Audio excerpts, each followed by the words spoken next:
कहानी की शुरुआत होती है एक नदी से। एक नदिया जो देखने में इतनी खूबसूरत थी कि लगता था जैसे आसमान का टुकड़ा जमीन पे गिर गया हो। उसका पानी इतना ठंडा था कि लोग गर्मियों में वहीं नहा के सुकून पाते थे। उसी नदी में एक दिन सिमी नाम की लड़की आराम से नहा रही थी।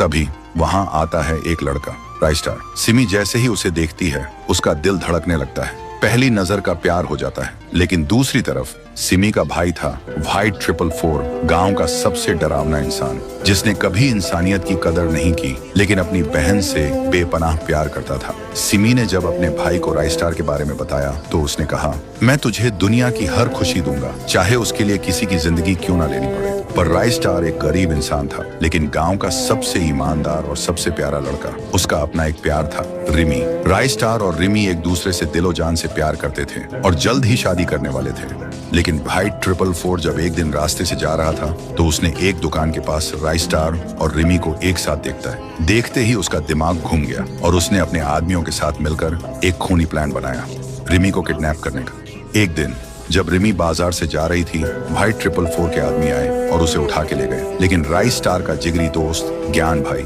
सब देख चुका था। ज्ञान भाई सीधा राइस्टार के पास गया और सारी बात बताई।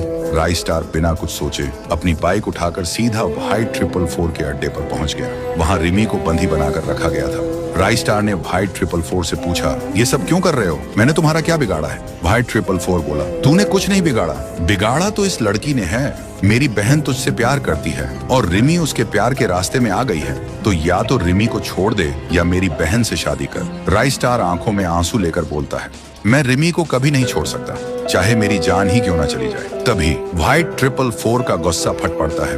वो बंदूक उठाता है और फिर अचानक से धुआं छा जाता है और जब धुआं हटता है तब दिखाई देता है गोली रिमी को लग चुकी थी। कुछ दिन बाद राइस्टार की शादी होती है। शादी धूमधाम से हो रही थी, सब आए हुए थे। तो दोस्तों आप बताओ, दुल्हन के घूंघट के पीछे कौन था? राइस्टार की शादी रिमी से हुई या सिमी से? अगर पार्ट 2 चाहिए तो कमेंट करो, पार्ट 2 लाओ।